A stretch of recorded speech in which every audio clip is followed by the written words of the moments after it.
We are here today with Jennifer Pepito of the Peaceful Press, and I'm super excited to have you here, Jennifer. Before we dive into all the questions that I want to ask you, that I know your answers will help encourage, I feel like, a lot of homeschool moms that may be struggling, especially as we publish this in April. A lot of us are closing up a homeschool year, starting to already think about what we want to do next year, what we want to do different and the same, and all that kind of stuff. So I think a lot of your wisdom will be clarifying to moms and parents as they walk into like a new school year, start thinking ahead. So before we dive into that, like tell everybody about yourself and who you are and what you do. Well, thanks for having me today, Erin. It's fun to get to chat with you. And I'm the mom of 7 children, and I've been homeschooling for over 25 years, and I love it. I've graduated 5 of my students from my homeschool. A few of them went on to get university degrees. Others are pursuing doing Bible ministry school, ministry training. So everyone's got their own thing going on. And I love homeschooling. I've loved it from the beginning. I set out so excited about teaching my own children, and through the years have really made it made education a study. I just enjoy studying about it and learning about the best ways to teach my children and help others teach theirs. And through that, especially through helping my daughter who has some learning disabilities figure life out, I started writing curriculum for others because of some of the things I was learning. I thought there's a real hole here in the homeschool Hmm. curriculum world, and I wanted to make some of my information available to other families as well. Yeah. Awesome. Awesome. Well, there are a lot of families that are very glad that you decided to do that. And so first, I would love for you to share with us just what your philosophy of education is, and maybe even how that might have like morphed and evolved over the years. Yeah, thank you for asking. The first book that I read about homeschooling was The Charlotte Mason Companion. I was in a book study for that when my oldest wasn't yet school age. And so Hmm. from the beginning, I got this picture that school didn't have to be sitting in a desk all day and staring at a wall or having someone lecture all day, but that it could Hmm. be very experiential. I think that it might have been a Raymond Moore collection of essays about homeschooling. There was a story about a woman who was homeschooling her children and just how their day went. They started the day with a little nature walk, and then they had some time, writing or listening to poetry or lighting candles or baking bread, just this very beautiful, holistic day that they experienced as Hmm. a family. And so I, right from the beginning, had a vision for something different than traditional school. Yeah. But as the years have gone on, I've read a lot of John Taylor Gatto books. If you've Hmm. read him, you you get really freed from these traditional expectations, because obviously so many people start out homeschooling very excited and confident, and then they see, maybe a neighbor's kid is doing better in reading than their child, or somebody's, getting great, they're the student of the year at their local school, and they get some insecurity. But the more Hmm. I read about education with, Ken Robinson, John Taylor Gatto, Peter Gray, so many modern philosophers, the more I realize that that kind of schooling that teaches to test, that is about rote memorization and regurgitating of facts, but not really deep learning, isn't the best for our children's minds, especially if we want to raise leaders. Right. Amen to that. That is so true. So do you find that because your programs are Charlotte Mason ish, or I like to think anything that includes a lot of living books and not being super constrained and sitting at a desk is very Charlotte Mason ish. How much do you pull from her versus like, do you have any places that you're like, you've read things that she wrote and you kind of like depart from her a little bit? Like, that sounds good, but that's not how I want to do it. Yeah, I don't really depart from her philosophy. One of my favorite books about her philosophy is In Vital Harmony by Karen Glass. So I Hmm. really don't depart from her philosophy of using living books, of Right. narration, of including art and nature study and handcrafts. I more depart somewhat from the application. Like, I am not trying to do an 1800s era application with only the books that were available in the 1800s for Yeah. my children. I'm, choosing living books. Some of them are more modern, some of them are classics. The handcrafts that we choose might be more applicable to our life. Like in my curriculum, we make ricotta cheese or butter as part of our handcrafts, because if we're studying the pioneers of America, I really want kids to get some of these practical life skills that might be more useful in their lives than origami or Swedish or, lawyer. I think Hmm. that there it's more the application for me. The curriculum that I write, the Peaceful Press resources, we include poetry, we include art, we include nature study, all of the same components, but I'm Hmm. just choosing the poetry that speaks to my heart and I hope speaks to others, and the art that Right. I think highlights the lessons the best, as opposed to just sticking to a really rigid application from the, early 1900s, late 1800s. Yes, I love that. I agree. That's exactly what we do as well, because I think there have been so many amazing books and things like ideas and stuff that have come since that she was here. And so I don't think even she would want us to limit ourselves to what she had available to her, knowing how much more is available now and that we can get our hands on. So how do you feel about this? Is like not part of the plan or whatever, but I'm just like thinking, so how do you feel? I read Consider This by Karen Glass. And have you read that one? Yes. Yeah, it's one of my favorites. And so she talks about Charlotte Mason as a classical educator. And some people just get all up in arms about that. And so I don't like to debate about it that much just because like I think Karen does a great job of it in her book. And so if someone doesn't agree with me when I say that, I just say go read Consider This. But like, do you have any thoughts about that? Like, did you kind of agree with her and see it that way? Or do you think like no, Charlotte Mason is not classical at all? Oh, I think for sure it's classic. I one of other early homeschooling influences was The Well-Trained Mind by Susan Wise Hmm. Bauer. And the most of the application of that method in that book at the time was read this classic story or read this history information and then narrate it. So a lot Yeah. of the way of learning was very similar. The only major difference that I can see is that there's such a higher emphasis on memorization, on memory work in the classical method, Hmm. and there's some in Charlotte Mason, but I don't see that Charlotte Mason educators are quite as in I don't want to say obsessed, but a, a lot of classical programs, the main core of study is memorization. And Yeah. actually one of the reasons that I wrote the Playful Pioneers, my first elementary resource, was because I had friends and family who were doing classical conversations, and I Hmm. felt like they were missing out on some of the literature and the art Hmm. because those programs have a lot of great memory work, but they don't necessarily have a core of living books that you're reading alongside of it, or Yeah. beautiful art and poetry that you're learning alongside. And so that was, really important for me to incorporate the art and the poetry and the music and the nature study so they weren't missing out on that with Yeah. their community time. I agree completely. And that was really the catalyst for my programs as well, was like we hook things to a memory statement, but it doesn't have to be memorized. It's just kind of gives you like this is the framework of what we're going to be learning. And if you do recite, I always think of Charlotte Mason's recitations as ultimately a memorization, because she only had specific things that she would encourage you to recite, but you are reciting it until it's written on your child's heart, whether that's scripture or beautiful poetry or whatnot.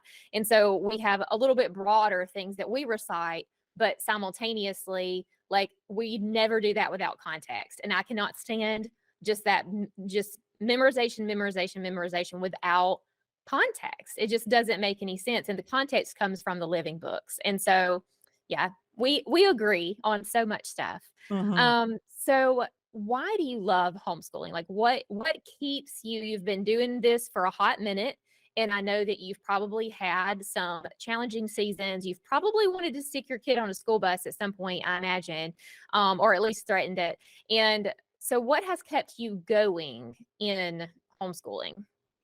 The biggest thing is I love being with my kids. I'm enchanted with my children. I find them so interesting, and I love being able to help develop their gifts, and I love around them. They're my favorite people, and I'm sad because those days are ending for me. My youngest is in 8th grade, and so Mm. in traditionally I've put my children in college classes in high school because I honestly don't love teaching the up level subjects. Like, I love reading books together and discussing things, but I don't want to teach a chemistry lab.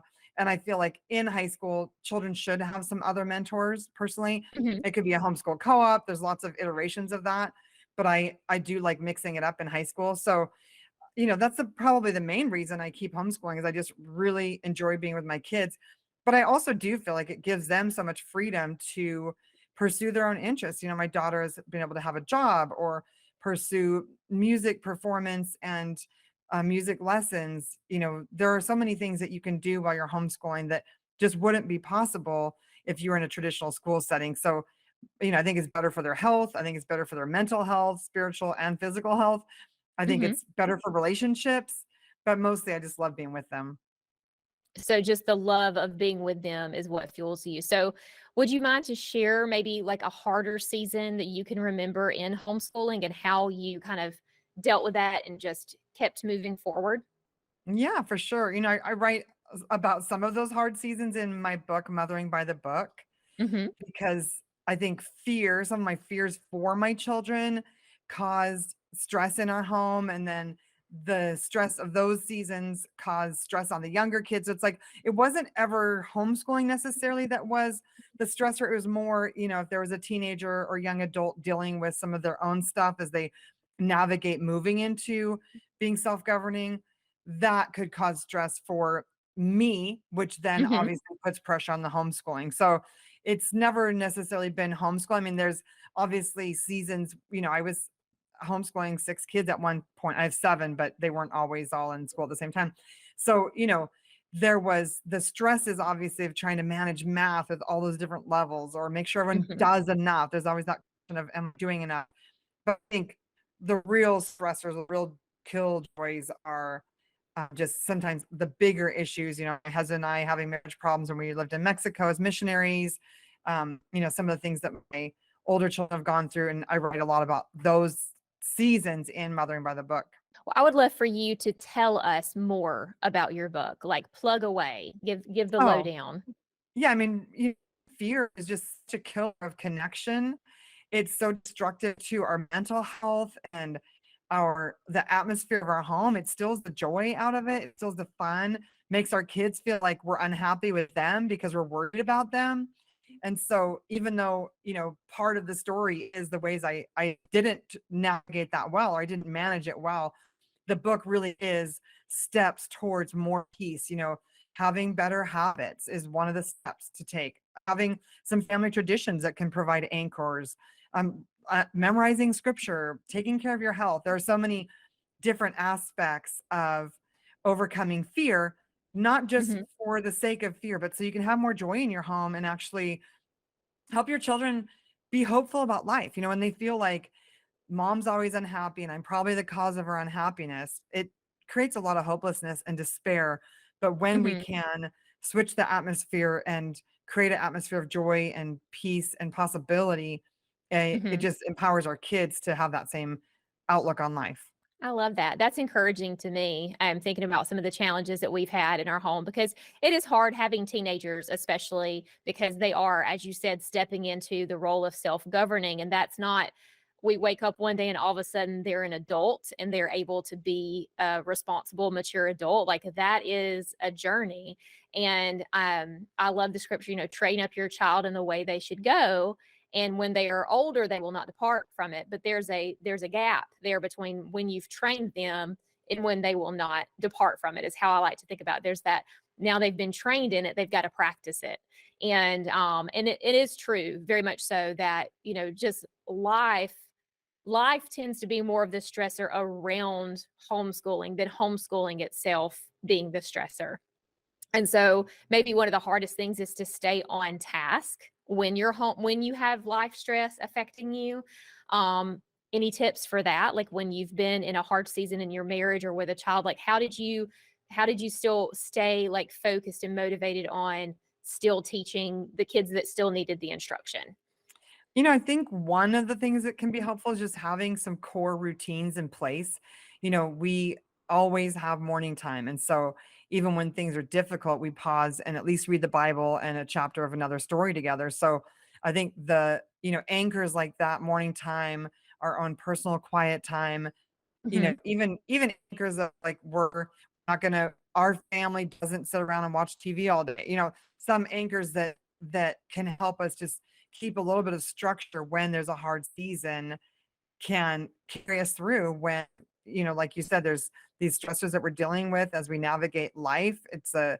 The last 3 years, I think, have been especially stressful for people dealing with a worldwide pandemic and all of the different casualties of that, or the different impacts of that on our Hmm. lives and our mental health and our children's lives. So I think, we're all navigating it in our own way, but staying healthy as a mom, doing our quiet time, taking our vitamins, and then having some of those anchors where, you do some math and writing every day, or you make sure that you are reading out loud together every day. Just some simple things, because it doesn't take 12 years of 6 hours a day of instruction for kids to be well educated, but it does take intentionality and, keeping at least some core activities going, even in these hard Hmm. seasons.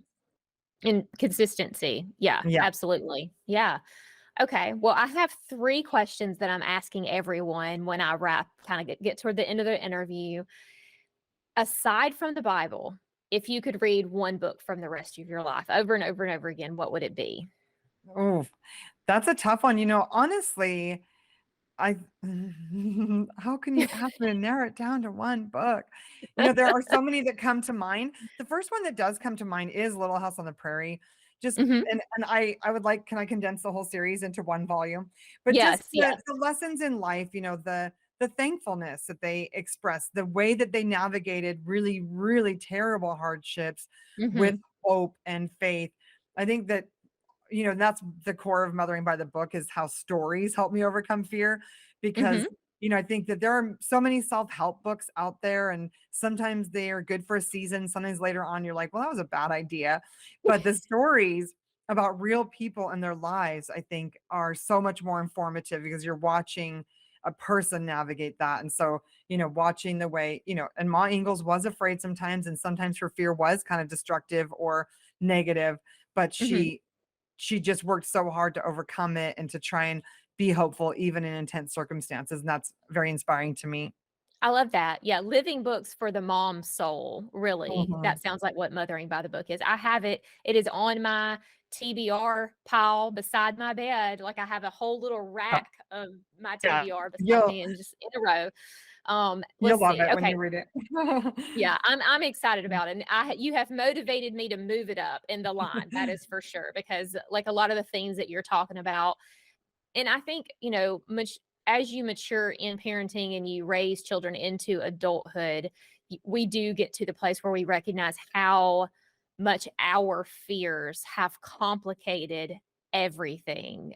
Because a lot of times it's not what our child is doing or the choices that they've made, it's what can happen or could happen or they might choose. And we can react and parent from that place of fear instead of just like, trusting in the Lord. So yeah, I'm probably gonna start reading it tonight. Okay. Okay. If you could tell your brand new mom self anything back when you had your first couple of kids and they were little and you were, still breastfeeding and just had babies on the hip, what would you tell her? I think the biggest thing I would say is to process, grieve your childhood, and then forgive your parents. Because I feel like so often we start out parenting in a reaction to the way we were parented. We're like, this happened to me and I'm never gonna let that happen to my kids. Or this, Hmm. I experienced this and I'll never let that happen to my kids.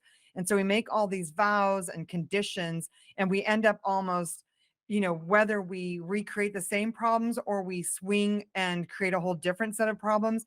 If we parent out of reaction, Hmm. it will not produce peace. And so if I could go back to my young mom self, I would have just said, I know you felt alone a lot as a child. I know your parents did their best, but I know that you still had unmet needs. And I just want you to know that you are lovely and you are cared for. And I would like to have invited Jesus to tell me what was true at that moment, instead Hmm. of setting out with all this hope, yes, but also a lot of conditions on myself, and a real lack of grace towards myself and others, and then forgive my parents so that I could just release that judgment and, Mhm. release myself from it. I think if I could have done that, a lot of the reactionary parenting that, being too hard on my kids. We were involved with some very authoritarian parenting teachers at the time. And so I didn't give some of my kids enough mercy. Like the kind of teaching we were getting is like, oh, don't let them cry if they're hurt. They have to toughen up, or, Mhm. don't, make them eat all their food. I mean, there was some really strong and strict and unmerciful rules that were being Mhm. handed out. And then later on, we reacted by swinging the opposite and having very few rules. But if I had done the grieving and done the forgiving earlier, I think I would have just had a better mom intuition and not been so misled by other people's ideas about the right way to parent. That's amazing advice. That is amazing advice. Thank you for that. And this one's simple, way less complicated than that. Your favorite beverage? Ooh, I have to say coffee. I'm working on weaning myself. Like I'm working with a fitness coach right now, and she's having me eat food with the coffee instead of drinking Mhm. coffee in isolation, I because do that. coffee is Yeah. a stimulant. It does mess with our cortisol levels, and Mhm. parenting 7 children can also mess with your cortisol levels. And so, I'm trying to, cut back on my coffee, but it is just a real enjoyable Treat. routine to have Yeah. my morning coffee. So that would be it for sure. I imagine that is wise to ta I do know that if I cannot drink coffee by itself. I actually stop drinking it in the morning. Now, if I drink it, it's in the afternoon. I drink decaf most of the time because I don't react well to caffeine. I can drink sodas, and the caffeine in those don't bother me too much, but I feel that cortisol spike after I have caffeine from, coffee or tea. I have to kinda stay away from caffeinated tea as well, so that's good advice too.